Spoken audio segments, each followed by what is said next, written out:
Hi, Theresa Beneteau. I'm going to talk to you today about Roof 101.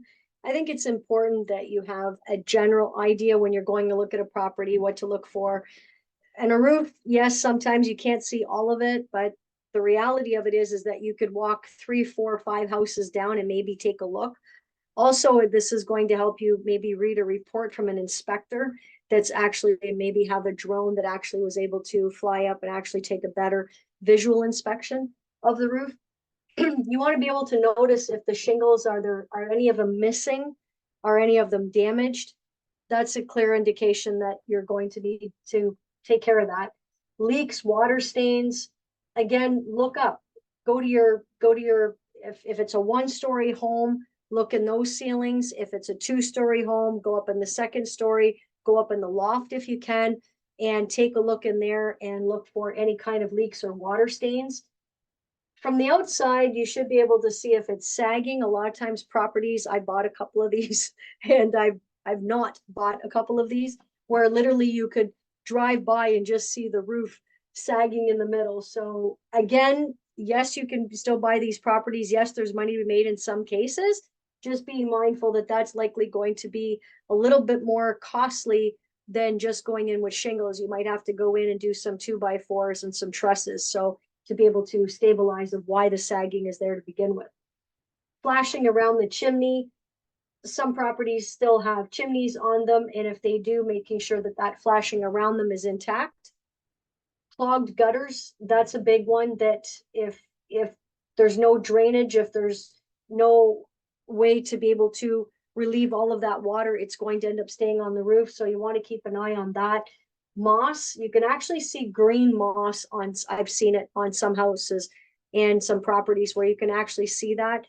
Now, again, you may be in a position where you can't get to the roof. If it's a flat roof and you're purchasing a multi-unit, chances are you're going to be able to actually see that flat roof. So you're going to want to take a look and see if you can spot any moss at all. Your inspector should catch that. Again, you want to make sure that you're pointing these things out to the inspector that you want to be sure of. For ventilation, there should be vents on the roof.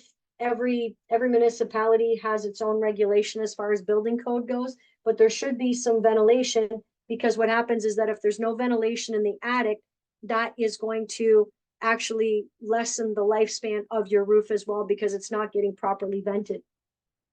A water pool, if you're this is popular in a flat roof, is that you might see it where there's a little pool of water, little puddles of water all over. It shouldn't be like that. And the other thing is that even on a flat roof, there should be some type of a system in place, a pipe in place that's actually draining the water so that it's not sitting on the roof. Because if it's sitting on the roof, then over time that's going to wear down on the roof, especially if you're in a climate where there is winter, where that could be snow, that could melted snow, that could be a real problem. Age, most of the time, depending on the type of roof that you go with, 20 to 30 years is probably the lifespan. So being aware of that when the inspector is doing your inspection. Over here, eaves trough, you want to make sure that the eaves troughs are clean. If you have a 2-story property, you might not be the one that's actually going to do that. So you want to factor that in, is that have they been regularly maintained? You may even want to do, there's actually a screen that you can purchase on the eaves trough so that it doesn't actually, the leaves won't go into the eaves trough itself. It'll sit on the thing. It'll sit right on the metal, and then literally when it dries up, it just blows off. So that's pretty good technology as well. Downspouts, you want to make sure that the downspouts aren't clogged right from the eaves trough. So that's the pipe that actually comes down, usually the side of the property, and that the purpose of the downspout is literally as the rain is coming off of the roof, that it's going in the downspouts and then it's going where it needs to go, either away from the property or in the city sewer system, depending on where you are. You definitely want the downspouts. You definitely want downspouts, number one. Number two, you want it when it's actually draining out. You want it to be a good, I code, depending on where you are, don't quote me on this, is probably around 48 inches away from the structure. Otherwise, the water's going to tend to pool back in that area. It's going to go into the basement, or if it doesn't have a basement, any kind of crawl space, it's going to deteriorate your foundation over time. And garage roof, some people overlook the garage. They might just be looking at the property and they're not realizing that the garage has a roof as well. So take a look at the garage, being that you're going to be outside. There's a couple of types of roofs, and that's a metal tin roof or a shingle, depending on which way you want to go. Metal tin roofs are more expensive than what shingle is. So, and then there's other material types. I'm not going to get into that. Just a matter of just knowing going in that there's different types, depending on what you want to do, what's already there.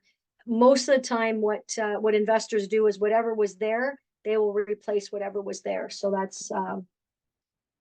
that's roofs 101, everyone. It's just to give you a little bit more information so that when you go to a property, you can know what you're talking about. There's an adage of, if you go to the mechanic and you don't know anything about cars, sometimes you feel like you're getting taken advantage of. Well, this way here, if you have a key indicators of a few roof 101 or plumbing 101 or electrical 101, whatever that is if you have some general knowledge and the seller's trying to say things to you and you can shake your head and go, well, actually, what about this? And what about this? And what about this? So any knowledge is power, my friends. Action trumps definitely knowledge every day of the week. So go out there, take action, and I'll see you on the next video.